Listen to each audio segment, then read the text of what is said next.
네, 이번에 저희가 준비한 두 번째 이슈를 소개합니다. 들어오라 하세요. 윤영찬 의원이 카카오톡을 들어오라 라고 보좌관에게 문자 메시지 하는 것이 공개되면서 논란이 커지고 있습니다. 사과를 했지만 야당의 비판은 거세지고 있습니다. 550 시절 보도 지침이 되살아난 것 같다라는 얘기까지 나왔습니다. 들어보시죠. 550 시절의 보도 지침이 되살아난 듯한 그런 느낌을 받았습니다. 오만불손이 느껴지는 서슬퍼런 갑질이 느껴지는 매우 유감스러운 일입니다. 하는 것을 보면 한두 번 해본 솜씨가 아니며 청와대에서도 이런 식의 호텔 통제가 수시로 있었을 가능성이 매우 높아 보입니다. 명백한 범죄 행위에 해당됩니다. 민주당은 야당일 때는 드루킹이고 여당일 때는 그냥 킹입니까? 지금 야당에서는 굉장히 반발하고 있습니다. 민주당이 야당일 땐 드루킹이고 여당일 땐 그냥 킹이 된 거냐라는 말까지 지금 나오고 있는데 윤영찬 의원의 이 문자 메시지 내용은 바로 이거였습니다. 함께 보시죠. 사건의 발단은 바로 이게 본의 아니게 국회 취재단 카메라에 포착이 된 건데요. 보좌관이 아니 주호영 연설은 바로 카카오 메인에 반영되는데요? 라고 하자 이거 카카오에 강력히 항의해 주세요. 카카오 너무하군요. 들어오라 하세요.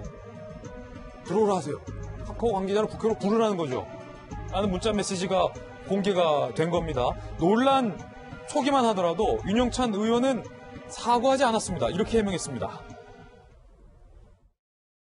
이건 좀 형평성상에 있어서 문제가 있는 거 아니냐. 이미 예고되어 있는 여야 대표의 연설에 왜 이렇게 차이가 나는지 이걸 알아봐야 되겠다라고 생각을 했고요. 그래서 알아보라고 이야기를 한 겁니다. 이 부분에 대해서 충분히 제 의견을 전달할 저는 자유가 있다고 생각을 합니다. 라고 윤 의원은 해명했지만 같은 당의 이낙연 단 대표가 주의를 주면서 입장이 바뀌었습니다. 문제의식을 갖고 있었다고 합니다만 오해를 살 수 있다고 생각합니다. 엄중하게 주의를 드립니다. 국민께 오해를 사거나 걱정을 드리는 운동을 하지 않도록 새삼 조심해야겠습니다. 원내대표께서 이에 관한 고민을 해주시기 바랍니다. 6시간 만에 윤영찬 의원이 사과를 했습니다. 송구하다, 저의 잘못이다, 의문 갖고 묻고자 했던 것은 뉴스 편집 알고리즘의 객관성과 공정성, 질책을 달게 받겠다라고 사과를 했습니다. 야당의 비판과 당사자의 입장을 모두 다 소개해드렸습니다. 이제 패널들의 의견을 들어볼 시간입니다. 먼저 청와대에 있었던 박정아 전 청와대 대변인, 윤영찬 의원은 청와대 국민소통수석, 옛날로 따지면 홍보수석이었어요. 야당이 이렇게 반발하고 문제 삼고 있는 이유는 뭘까요? 야당 입장만 말씀을 드리면 지금 현재 전체 이제 사회 현상에 대해서 국민한테 이제 소개를 하고 있는 언론이라는 지형이 굉장히 기울어져 있는 것 아니냐라는 그 야당의 의문이 하나 우선 있어요. 두 번째는 뭐냐면 지금 많은 국민들이 사실은 뉴스를 이 포털 서비스를 통해서 소화하고 있습니다. 그래서 그 포털에 들어가서 뉴스를 보고 있는데 그 포털이 편집이 어떻게 되느냐에 따라서 어떤 기사를 올리느냐에 따라서 굉장히 여론 형성에 영향을 많이 미치고 있어요. 그런데 그 와중에 윤영찬 국민소통 수석을 했던 언론인 출신의 국회의원이 들어오라고 하세요 라고 얘기를 하니까 이거는 야당이 지금까지 의문을 갖고 있었던 현 정권이 포털도, 그러니까 국민에게 엄청난 영향을 미치고 있는 포털도, 그 다음에 이 언론 매체도 굉장히 영향을 많이 미치고 있고 저런 식으로 늘 들어오라고 하세요, 이거 고치세요, 이거 좀 봐주세요 라고 했던 거 아니냐라는 의문을 갖기 때문에 저렇게 반발을 하고 있는 거고요. 저는 제가 볼 때 제 생각으로는 빙산의 일각이 이제 보인 거 아니냐라는 생각이 듭니다. 얼마나 쉽게 저런 일들이 지금까지 있어 왔으면 얼마나 편하게 저렇게 들어오라고 하세요라고 할 수 있는지 잘 모르겠어요. 옛날에 제가 청와대 대변인 할 때는 뭐 10년 이상 지났는데 그때 사실 저도 저런 부탁 가끔 한 적이 있어요. 근데 부탁이었어요. 그런데 그런 부탁했다고 지나고 나서 한 다음 박근혜 전 대통령이 있을 때 이정현 새누리당 대표를 했던 당시 홍보수석은 좀 봐주소라는 얘기를 언론사 간부와 함께 했다가 벌금형을 받은 예. 이런 일이 있었습니다. 그러니까 얼마나 민주사회에 영향을 많이 미치고 있는 이 언론에 대해서 현 청와대가 그다음에 지금 그 업무를 했던 국회의원이 얼마나 쉽게 생각하고 있는지에 대한 인식의 단초가 지금 나온 거라서 야당은 흥분할 수밖에 없고요. 저는 개인적으로 봐도 저거는 이제 조그만 게 뭐가 나온 거 아니냐. 더 분명하게 나와야 된다고 생각하고 이낙연 대표가 얘기했던 오해라는 단어도 그런 면에서 굉장히 너무 가볍다. 이런 생각이 듭니다. 예. 자, 이건 야당과 박정하 대변인의 견해인데 서재현 대변인, 야당에서는 이렇게 의심하고 있어요. 네이버 출신의 윤영찬 의원이 청와대에서 소통수석 할 때도 이렇게 포털 사이트를 마음대로 본인들에게 유리한 뉴스를 마음대로 주물렀던 것 아니냐, 언론 통제했던 것 아니냐라는 게 야당의 주장이에요.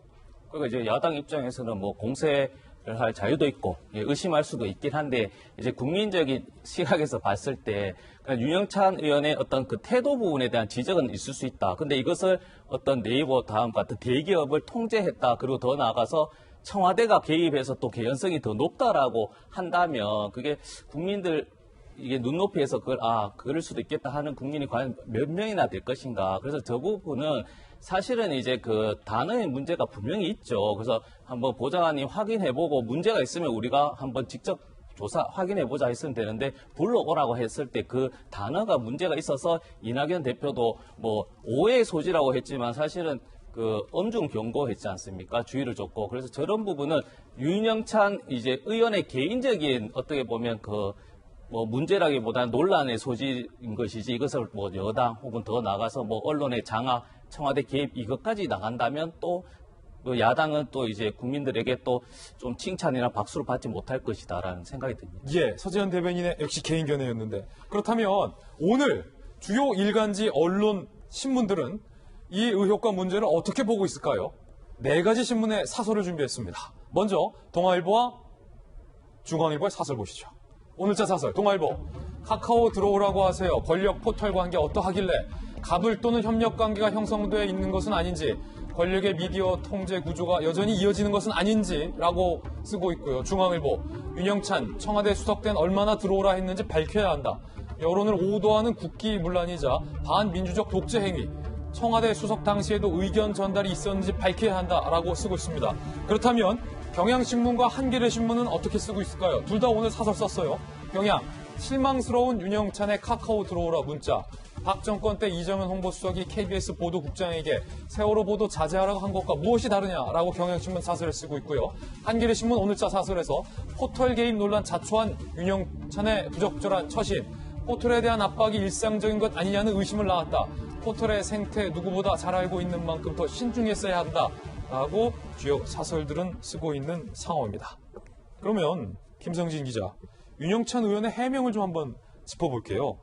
윤영찬 의원실의 해명은 오해가 있었다는 거예요. 야당 대표의 연설은 메인에 떴는데 여당 대표의 연설은 왜 메인에 안 뜨냐라는 것을 묻기 위해서였다. 만약에 이게 사실이라면 충분히 물어볼 수도 있는 문제인 것 같은데 실제로 야당 대표 연설은 메인에 떴고 여당 연설은 메인에 안 떴습니까?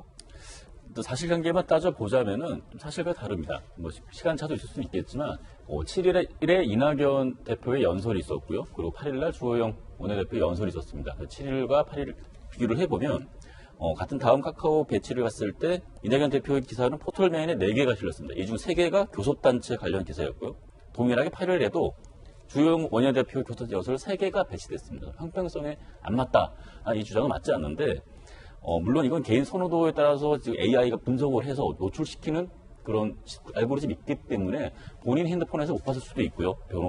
보좌관이. 그리고 시간에 따라서 달라지기 때문에 이 시차에 따라서 확인을 못해서 개수를 못 맞을 수도 있을 가능성도 있습니다. 근데 분명한 건 2017년부터는 분명히 이게 포털이 직접 이것을 배치를 하지 않고 AI 시스템 알고리즘을 통해서 선호도 그리고 집중도에 따라서 주관적으로 배치하게 되어 있습니다. 그래서 그 부분이 가능하다는 걸 알고 있었을 것이고 특히 네이버 부사장 출신인 특히 윤 의원이 저 몰랐을 리가 없는데 이런 부분에 대해서 질타했다는 부분에서도 납득이 가지 않는 부분이기 때문에 알고리즘이 기사를 추천한다면 네. 문의를 했다 하더라도 뭐 기사를 끌어올리거나 하는 게 불가능하다라는 건데 네, 그 부분이기 때문에 오히려 더 의혹을 낳고 있는 부분입니다. 그렇군요. 다음을 창업한 창업자는 이렇게 얘기하고 있습니다.